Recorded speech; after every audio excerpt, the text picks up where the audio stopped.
नमस्कार मित्रांनो, सुप्रभात. स्वागत आहे तुमच्या सगळ्यांचं पुन्हा एका नवीन व्हिडिओमध्ये. मी रोहित वाकतकर स्वागत करतो तुमच्या सगळ्यांचं. बऱ्याच दिवसानंतर आपले मित्रांनो भेट होते. बरेच दिवस झाले व्हिडिओ काढण्याचा विचार होता, पण काही कारणास्तव व्हिडिओ येऊ शकला नाही. पण फायनली आज तो मुहूर्त निघलेला आहे.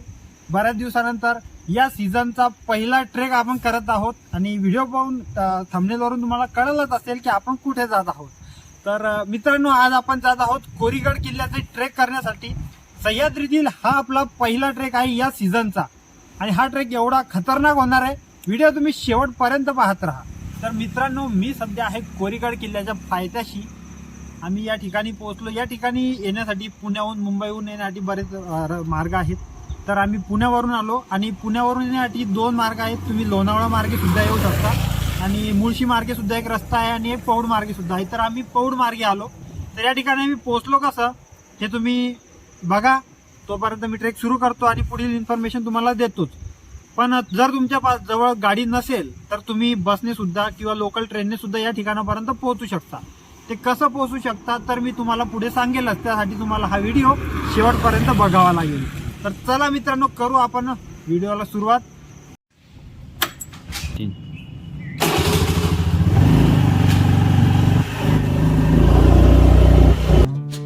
पुण्यावरून कोरीगडला जात असताना सह्याद्रीचा सुंदर असा नजारा अनुभवायला मिळाला. पुण्यावरून कोरीगडला जाण्यासाठी अनेक मार्ग आहेत. त्यापैकी 3 मुख्य मार्ग म्हणजे लोणावळा मार्गे, पौड मार्गे आणि ताम्हिणी मार्गे सुद्धा तुम्ही जाऊ शकता. आम्ही सध्या पौड मार्गे कोरीगडला जात आहोत आणि हा सुंदर नजारा अनुभवत आहोत. पौडवरून कोरीगडला जात असताना रस्त्यामध्ये खूप सारे धबधबे आपले लक्ष वेधून घेतात आणि पावना धरणाचे अथांग रूप मनामध्ये एक धडकी भरवते. रस्त्यामध्ये अनेक दाट जंगले सुद्धा लागतात. ते पार करून पुढे आम्ही पोहोचलो पेठ शहापूर या गावामध्ये आणि इथून पुढे कोरीगडला आपला प्रवास सुरू होतो. मी सध्या आहे पेठ शहापूर या गावामध्ये, जे की लोणावळ्यापासून 15 ते 20 किलोमीटर अंतरावर आहे आणि इथूनच आपल्याला वरती ट्रेकला सुरुवात करावं लागते. तर या ठिकाणी गाडी पार्क करण्यासाठी या ठिकाणी जागा आहे. 30 रुपये चार्जेस याचे आहेत पार्किंगचे. तर या ठिकाणी आपण आपली गाडी पार्क केलेली आहे आणि इथून आपण आता ट्रेकिंगला सुरुवात करणार आहे. मागे बघा, त्या ठिकाणी पिवळ्या कलरमध्ये एक बोर्ड लावलेला आहे पेठ शहापूर म्हणून. तो दिसत नसेल कारण धुकं एवढं प्रचंड आहे की काही दिसत नाही आहे समोरचं. तर या ठिकाणी गाडी पार्क करून आता आपण ट्रेकिंगला सुरुवात करू. आज आपल्यासोबत ट्रेकिंग मध्ये असणार आहे आपला मित्र तुषार. ट्रेकला आपली सुरुवात झालेली आहे. या ठिकाणी बघा, आपण पार्क करून गाडी त्या ठिकाणून आलोय आणि हा रस्ता जो की कॉमन आहे, प्रत्येक व्हिडिओमध्ये तुम्हाला हा रस्ता दाखवावाच लागतो, त्यामुळे मी सुद्धा दाखवतोय. तर या ठिकाणाहून आपल्याला पुढे आता ट्रेकिंगला सुरुवात झालेली आहे आपली. बोला छत्रपती शिवाजी महाराज की जय. दिवसानंतर मित्रांनो सह्याद्री आलो. खूप आनंद होतोय, एवढा आनंद की बस शब्दात व्यक्त नाही करू शकत. बस इथे आले की बस सुकून यार सुकून, बस इथून जावंच वाटत नाही असं. खरंच खूप भारी आहे सह्याद्री आपला आणि आपण नशीबवान आहोत की महाराष्ट्रात जन्मलो आणि आपल्याला हा सह्याद्री सारखा एवढा सुंदर असा पर्वतरांग आपल्याला लाभलेली आहे महाराष्ट्राला. चालत आल्यानंतर मित्रांनो आपल्याला ठिकठिकाणी असे बघा छोटे छोटे येथील प्रॉपरच्या गावकऱ्यांचे असे स्टॉल दिसतील, ज्या ठिकाणी तुम्हाला चहा नाश्ता वगैरे भेटेल. आज हे बंद आहे. खरं तर विकेंडला खूप गर्दी असते, बरेच पर्यटक या ठिकाणी येतात, त्यामुळे येथे ही सुविधा यांनी आपल्याला दिलेली आहे. पण आज गर्दी नसते, आज वीकडे आहे, त्यामुळे आज हे आय थिंक बंद आहे. याला रस्ते कळत नाही आहे इथनं कुठं कुठं जातोय. 2 रस्ते बघा, इकडे एक रस्ता आहे आणि इकडे पण आहे. पण तुम्हाला सांगितलं मी आधी की झाडावरती बघत चला. या ठिकाणी बघा आपल्याला हे अशा प्रकारे काहीतरी निशाणी दिसती, म्हणजे आपण योग्य रस्त्याने चाललो. कोरीगड हा एक गिरिदुर्ग प्रकारातील किल्ला असून समुद्र सपाटीपासून 3050 फूट उंच आहे. आणि आता दाट अशा जंगलाला सुरुवात झालेली मित्रांनो. एकदम दाट गरगड असं जंगल आहे. या ठिकाणाहून जाताना एक काळजी घ्या की या ठिकाणी हे जे झाडं आहेत या ठिकाणी प्रत्येक ठिकाणी आजूबाजूला बघूनच चला, कारण या ठिकाणी बऱ्याच झाडांवरती हिरव्या रंगाचे साप असतात, जे की आपल्याला डोळ्याने लवकर लक्षात येत नाही. त्यामुळे जात असताना आजूबाजूला नक्की लक्ष ठेवा. लागलेली मित्रांनो ही खडकाळ दगडांची वाट, चांगला रस्ता संपलाय आणि आता दगडांमधून आपल्याला पुढे वाट काढत जायचंय, ज्यातून पाणी सुद्धा येते थोडं. आणि या पाण्याचा फ्लो जर जास्तच पाऊस पडला तर एवढा वाढतो की रस्ता सुद्धा बंद होतो काही वेळेस. हेच ॲडव्हेंचर आहे सह्याद्रीतला आणि प्रत्येकानं अनुभवलं पाहिजेच. सह्याद्री नाही जिया तो फिर क्या जिया. हा पाठीमागचा डोंगर बघा मित्रांनो, पूर्णपणे धुक्यामध्ये झाकला गेलेला आहे आणि एवढा भारी दिसतोय. खूप उंच आहे हा, अर्धा बऱ्याच धुकामध्ये झाकला गेलेला आहे आणि जोराची हवा सुद्धा सुरू आहे. आता मजा येते, शांतता आहे मित्रांनो. आज कोणीच नाही आहे गड्यावर. आम्हाला वाटतं सध्या तरी रस्त्याने तरी आम्ही दोघंच आहे. तिथे पार्किंगमध्ये 2-3 गाड्या लावलेल्या दिसल्या आम्हाला, त्यामुळे असं वाटतं की काही जण असतील गडावरती, पण रस्त्याने कोणीच नाही आहे. पूर्ण शुकशुकाट आहे आणि फक्त आजूबाजूला जीवजंतू जे आहेत आजूबाजूचे त्यांचा आवाज येतोय.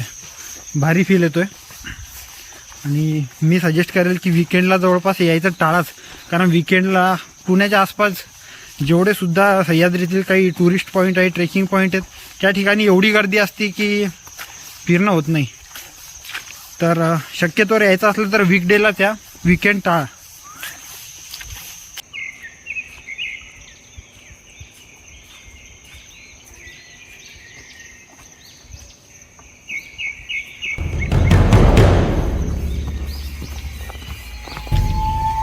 या ठिकाणी 2 वाटा लागलेल्या आहेत आणि या ठिकाणी आपल्याला साईन दिसतोय आणि या ठिकाणून आपल्याला या साईडला जायचं आहे. किल्ल्याकडे हा रस्ता जातो. हा खूप छोटी पायवाट ही आणि जंगल एकदम दाट झालेलं आहे. जंगलातूनच आपल्याला रस्ता काढत वरती जायचं. पक्ष्यांचे आवाज ऐकताय का मित्रांनो? एक पक्षी केव्हाच एवढी भारी शिट्टी वाजवतोय, म्हणजे एवढं भारी म्युझिक येते की ऐकत राहा वाटतंय, पण तो दिसत नाही आहे ॲक्च्युली. खूप भारी या ठिकाणी नॅचरल साऊंड्स ज्याला आपण म्हणतो ते अनुभवायला मिळत आहे आज. हे बघा मित्रांनो, एवढं दाट जंगल आहे आणि या दाट जंगलात बघा आम्हाला एक खूप पुरातन अशी त्या ठिकाणी काहीतरी दगडासारखं काहीतरी एक शिल्प दिसतंय. या ठिकाणी खंडीतून आय थिंक हे काहीतरी मंदिराचा अवशेष असावं किंवा मग या किल्ल्यावरच काहीतरी तुटून या ठिकाणी पडलेलं आहे.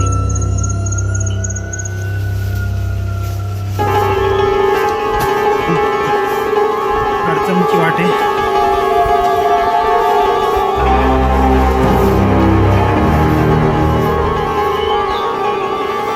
हे बघा माझ्या मागे धुक्यात दिसत नसेल तुम्हाला, पण मला किल्ल्याची तटबंदी दिसत आहे.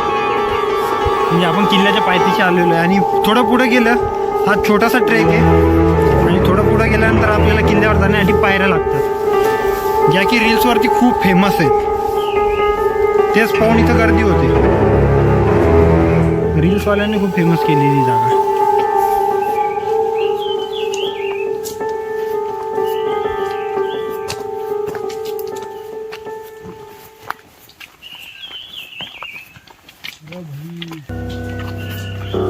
जंगल बघताय का मित्रांनो? एवढं दाट झालंय, पूर्ण अंधार झालाय. दाट जंगल आहे. पुन्हा एक टॅग म्हणजे आपण योग्य रस्त्यावर. चला, माझ्या पावलावर पाहून ठेवून चला, रस्ता कधी सुटणार नाही.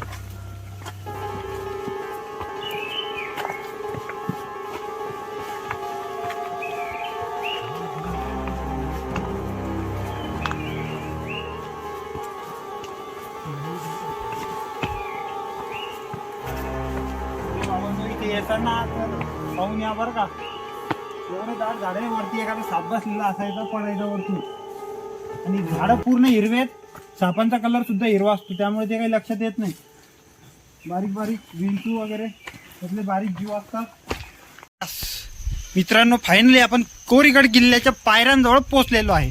हा बघा माझ्या मागे या ठिकाणी हा कोरीगड किल्ल्याचा बोर्ड लावलेला आहे आणि इथून मागून पायऱ्यात वरती जायला ट्रेक आपला संपलेला आहे. इथून आता आपल्याला किल्ल्यापर्यंत पायऱ्यांनीच जायचं आहे. रस्त्याने एवढा पाऊस होता म्हटला कधी थांबतो आणि किल्ल्यावर पोहोचलो, पावसाचा थेंब नाही. जो व्ह्यू बघण्यासाठी या ठिकाणी आलो तो व्ह्यूच नाही इथं. याला काय अर्थ आहे यार, हे तो गद्दारी उभे. इसवी सन 1657च्या काळामध्ये छत्रपती शिवाजी महाराजांनी तिकोना, तुंग, विसापूर, लोहगड आणि तोरणा या किल्ल्यांसोबतच कोरीगड हा किल्लासुद्धा ताब्यात घेतला होता. ज्यावेळी पुरंदरचा तह झाला होता त्यावेळी छत्रपती शिवाजी महाराजांनी एकूण 23 किल्ले औरंगजेबाला दिले होते आणि त्यांच्याकडे 12 किल्ले ठेवले होते. त्या 12 किल्ल्यांमध्ये कोरीगड हा किल्लासुद्धा समाविष्ट होता. यावरूनच या किल्ल्याचे महत्त्व किती होते हे आपल्याला कळते. मित्रांनो थोड्या पायऱ्या वरती चढून आलं की आपल्याला अशा प्रकारे येथे रेलिंग दिसते. आता ही रेलिंगच्या सहाय्याने आपण वरती जाऊ आणि या ठिकाणी बघा पावसाला सुरुवात झालेली आहे. जर या ठिकाणी तुम्ही बसने किंवा ट्रेनने येणार असाल तर आधी तुम्हाला लोणावळा यावे लागते. लोणावळा बसस्थानकावरून आपल्याला महामंडळाची बस थेट पेठ शहापूरपर्यंत मिळते. परतण्यासाठी 3 वाजता शेवटची महामंडळाची बस असते. तर मित्रांनो इथे आपण काही पायऱ्या वरती चढून आल्यानंतर आपल्याला या ठिकाणी एक श्री गणेशांचं मंदिर लागलेलं आहे आणि त्या बाजूला ही एक प्राचीन अशी गुफा आपल्याला या ठिकाणी दिसते, ज्याला की गुप्त गुहा असं नाव आहे. तर या गुहेच्या आतमध्ये आपण जाऊन बघूया की आहे काय यामध्ये.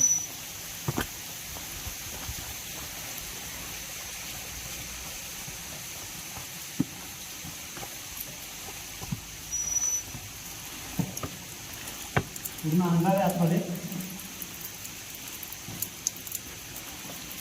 अशा ठिकाणी येताना चारित्र लक्ष ठेवणं गरजेचं आहे.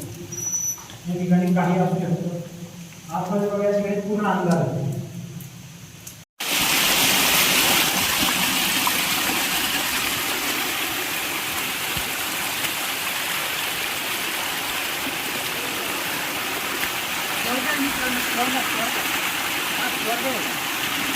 हा व्ह्यू बघण्यासाठी आपण एवढा 8 तास केला आणि या ठिकाणी पोहोचलो.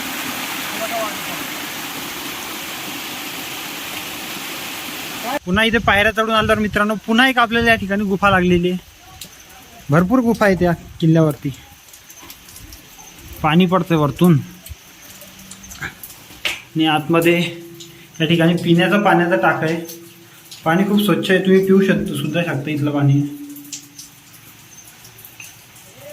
किल्ल्याच्या प्रवेशद्वारापर्यंत पोहोचण्याआधीच आपल्याला बारीक बारीक पाऊस सुरू झालेला आहे, हलका हलका. हे बघा मागे पूर्ण धुके चादर पसरली, मागचं काही दिसत नाहीये. फक्त जोराचा पाऊस नाही आला पाहिजे. जर जोरात पाऊस आला तर शूट काढणं होणार नाही यार. या ठिकाणी बघा पुन्हा एक गुफा या ठिकाणी. वाव, भरपूर गुफा आहे त्या किल्ल्यावरती. आतमध्ये ठीक आहे, पाऊस वगैरे आला तर आपण या ठिकाणी शेल्टरसाठी आहे आपल्याला. बघा मित्रांनो अशी ही गुफा या ठिकाणी. पूर्ण अंधार आहे आणि इकडून ही गुफा पडलेली आहे, त्यामुळे इथून आपला थोडा उजेड दिसतोय.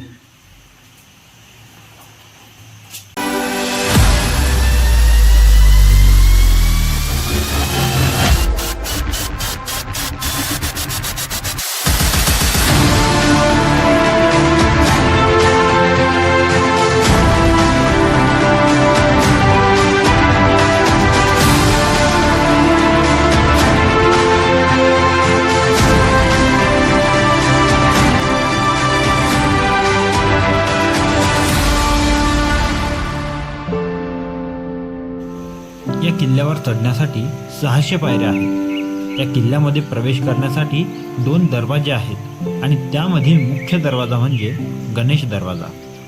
या किल्ल्याची विशेषता म्हणजे या किल्ल्याला वक्र बुरुज गोलाकार भिंतीने बांधलेले आहेत आणि या किल्ल्याच्या मजबूत बांधकामासाठी दगड आणि चुनखडीचा वापर केला आहे. या किल्ल्यावर आपल्याला हिंदू शैलीतील काही मंदिरे पाहायला मिळतात.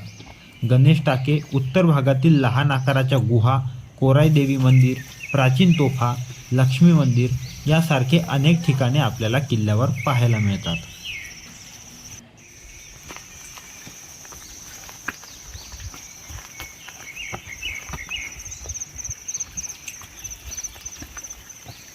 फायनली मित्रांनो आपण गडावरती आलेलो आहे आणि गडावरती आल्यानंतर आपल्याला सर्वात पहिले लागतो हा गणेश दरवाजा. या ठिकाणी आपण बघू शकता. हा जो दरवाजा आपण बघतोय हा या काळातला नाही आहे, हा आता रिनोव्हेट केलेला आहे, नवीन बसवलेला आहे. जे की आपले काही दुर्गसेवक संस्था ज्या काम करतात गड किल्ले संवर्धनाचं त्यांच्याद्वारे हा दरवाजा नवीन बसवण्यात आलेला आहे. तर आणि किल्ल्याची पण भरपूर हे बुरुजसुद्धा बऱ्याच प्रमाणात ढासळले होते, त्यांचीसुद्धा डागडुजी करण्यात आलेली आहे. चला मित्रांनो आतमध्ये जाऊन बघूया.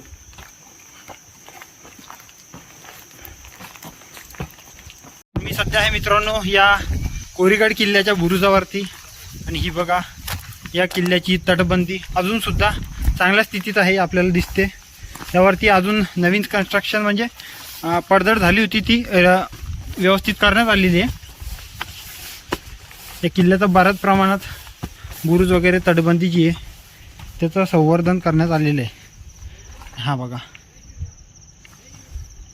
हा आहे बुरुज. पूर्ण मागं धुकं आहे त्यामुळे तुम्हाला काही दिसत नसेल. ठिकाणी पहा माझ्या मागे या ठिकाणी एक वास्तू दिसते ज्याची पडझड झालेली आहे. ही त्या काळी येथे राहणाऱ्या पहारेकरांची राहण्याची जागा असावी. आता पडझड झालेली आहे जागेची.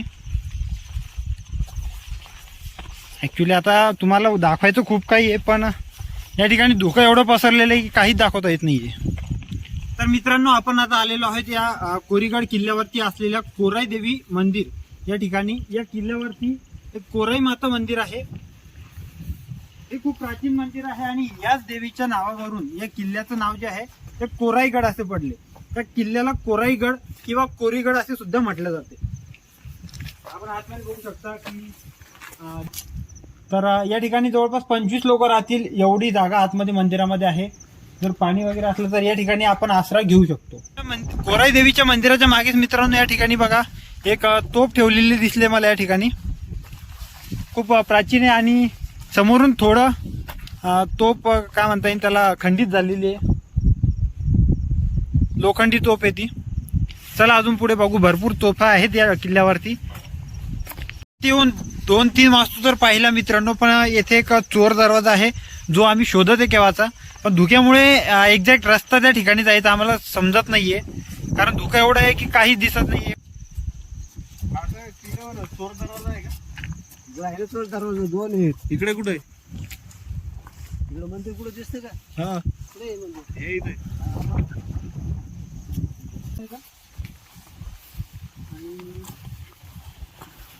चालता मला बघा एक विशिष्ट प्रकारचा हा एक खडा सापडलेला आहे. मला वाटलं की पहिले पावसामध्ये बर्फ पडला काय, एवढा पावसामध्ये एकच बर्फ दिसला. ऍक्च्युली हा वेगळाच विशिष्ट प्रकारचा हा दगड आहे. तर हा एक हिरा टाईप दिसतोय मला. हिरा नाहीये ऍक्च्युली. हा या दगडाचं नाव काय आहे किंवा या दगडाबद्दल कोणाला माहिती असेल तर मला कृपया कमेंट बॉक्समध्ये कळवा. तर माझ्या मागे बघा मित्रांनो हे जे आहे कोराई देवीचं मंदिर आणि याच्याच थोडं पुढे आला आपण की येथे खाली चोर दरवाजा आहे. चोर दरवाजा आपण बघायला जाऊ. बघायला जाण्यासाठी हे बघा इथून हे तटबंदी आहे. तटबंदीवरून खाली जाण्यासाठी पायऱ्या आहेत. पण हे एवढ्या रिस्की आहेत की बाजूला डायरेक्ट खाई आहे. जर जोरात हवा आली तर आपल्याला हानी होऊ शकते. त्यामुळं जवळपास या रस्त्याने जाणं टाळा. साईडने सुद्धा आहेत रस्ते.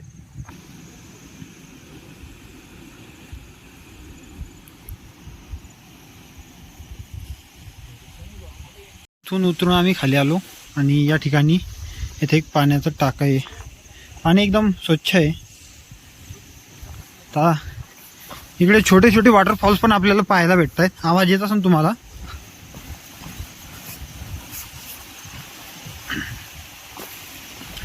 आणि इकडेच खाली चोर दरवाजा आहे. आपण तिकडेच जातो. दगड खूप शेवाळलेले आहेत त्यामुळे पाय ठेवताना स्लिप होत आहेत. पाय स्लिप.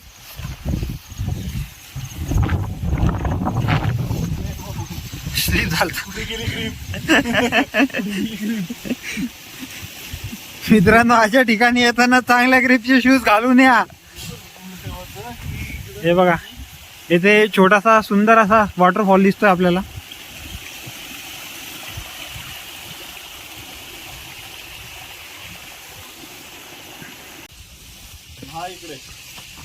व फायनली मित्रांनो आपल्याला तो चोर दरवाजा सापडलेला आहे. हे बघा, हा चोर दरवाजा आहे. हा सरळ रस्ता खालच्या दिशेने जातो. आउटसाइड आहे हा रस्ता. ज्यावेळेस किल्ल्याच्या आजूबाजूला सैनिकांनी किंवा शत्रूंनी घेराव घातलेला असतो आणि मुख्य रस्त्याने आपल्याला वर्दळ करता येते, त्यावेळेस या मार्गाचा उपयोग केला जायचा. किंवा गुप्त संदेश पाठवण्यासाठी जे गुप्त हे राहायचे ते या मार्गाचा वापर करायचे. चोर दरवाजा पाहून झाल्यानंतर आम्ही या मंदिराजवळ येऊन पोहोचलो आणि आम्हाला इथे हे खूप मोठं असं पाण्याचं टाकं पाहायला मिळालं. बाजूलाच या ठिकाणी असं खूप मोठं असं तळ आहे. भरपूर असे तळ या किल्ल्यावरती आहेत आणि पाणी सुद्धा भरपूर आहे तळ्यांना आणि स्वच्छ पाणी. हे एक तळ आहे, त्याच्या बाजूला सुद्धा आपण बघू शकता ते एक पुन्हा तळ आहे.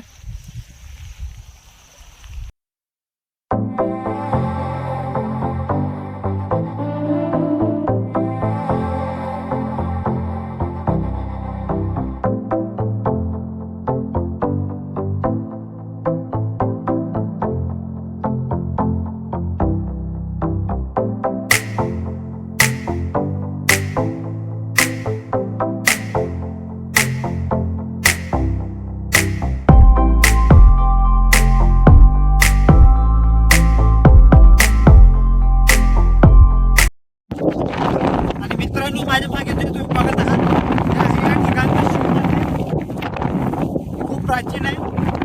हवेचा जोर एवढा आहे की तुम्हाला बोलता येत नाहीये. लवकर इथून निघायला पाहिजे, कारण किल्ल्यावरती फक्त आम्ही दोघंच आहे सध्या. कोणीच नाही राहिलेलं आणि हवा एवढी वाढलेली आहे की अक्षरशः हलतो. बऱ्याचशा प्राचीन तोफा सुद्धा आपल्याला ठेवलेल्या दिसत आहेत. यापैकी इथे ही जी तोफ आहे तुटलेली आहे आणि हे जे दुर्गसेवक गड किल्ले संवर्धनाचं काम करतात त्यांच्याकडून या तोफा ठेवण्यासाठी असे छोटे छोटे रणगाडे बनवलेले आहेत. आणि हे या ठिकाणचं प्राचीन शिवमंदिर आहे. मित्रांनो खूप प्रमाणात हवा सुटलेली आहे आणि प्रचंड प्रमाणात हवाचा जोर एवढा आहे की अक्षरशः आम्ही ढकलला जातोय आणि धुकं सुद्धा एवढं पसरलंय की काहीच दिसत नाहीये. करतो इथं धुक्यामध्ये. तर मित्रांनो संपूर्ण किल्ला बघून आपण आता खाली आलेलो आहे आणि आम्ही आता परतीच्या मार्गावर लागणार आहे. व्हिडिओ कसा वाटला हे मला कमेंट बॉक्समध्ये कळवा. जर तुम्ही अजून चॅनलला सबस्क्राईब केलेलं नसेल, नवीन असाल तर चॅनलला सबस्क्राईब करा आणि लवकरात लवकर आपले 1000 सबस्क्राईब कंप्लीट करा. तर चला मित्रांनो भेटूया पुन्हा एका नवीन व्हिडिओसोबत सह्याद्रीतील भटकंतीसाठी. तोपर्यंत राम राम.